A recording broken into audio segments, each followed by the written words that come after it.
بسم اللہ الرحمن الرحیم۔ آج کی ویڈیو میں ہم آپ کو حضرت ابراہیم علیہ السلام اور 4 پرندوں کا واقعہ سنائیں گے۔ اس ویڈیو کو اینڈ تک ضرور دیکھیے گا، اور اگر ویڈیو پسند آئے تو ہماری ویڈیو کو لائک کیجیے گا، ہمارے چینل کو سبسکرائب کیجیے گا اور ایک پیارا سا کمنٹ بھی ضرور کیجیے گا۔ حضرت ابراہیم خلیل اللہ علیہ السلام نے ایک مرتبہ اللہ تعالیٰ کے دربار میں عرض کیا، یا اللہ تو مجھے دکھا دے کہ تو مردوں کو کس طرح زندہ فرمائے گا۔ تو اللہ تعالیٰ نے فرمایا کہ اے ابراہیم، اس پر تمہارا ایمان نہیں ہے؟ تو آپ نے عرض کیا کہ کیوں نہیں، میں اس پر ایمان تو رکھتا ہوں، لیکن میری تمنا یہ ہے کہ اس منظر کو اپنی آنکھوں سے دیکھ لوں تاکہ میرے دل کو قرار آ جائے۔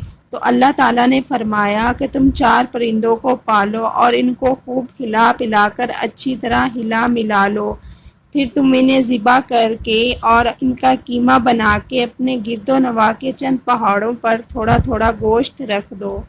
پھر ان پرندوں کو پکارو تو وہ پرندے زندہ ہو کر دوڑتے ہوئے تمہارے پاس آ جائیں گے، اور تم مردوں کے زندہ ہونے کا منظر اپنی آنکھوں سے دیکھ لو گے۔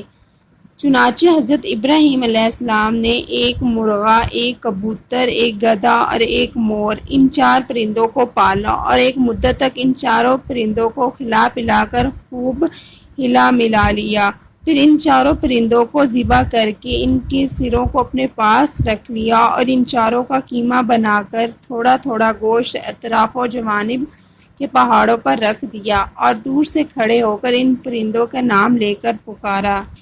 آپ کی پکار پر ایک دم پہاڑوں سے گوشت کا قیمہ اڑنا شروع ہو گیا، اور ہر پرند کا گوشت، پوست، ہڈیاں پر الگ ہو کر 4 پرندے تیار ہو گئے، اور وہ 4 پرندے بلا سروں کے دوڑتے ہوئے حضرت ابراہیم علیہ السلام کے پاس آئے اور اپنے سروں سے جڑ کر دانہ چگنے لگے اور اپنی اپنی بولیاں بولنے لگے، اور حضرت ابراہیم علیہ السلام نے اپنی آنکھوں سے مردوں کو زندہ ہونے کا منظر دیکھ لیا، اور ان کے دل کو اطمینان و قرار مل گیا۔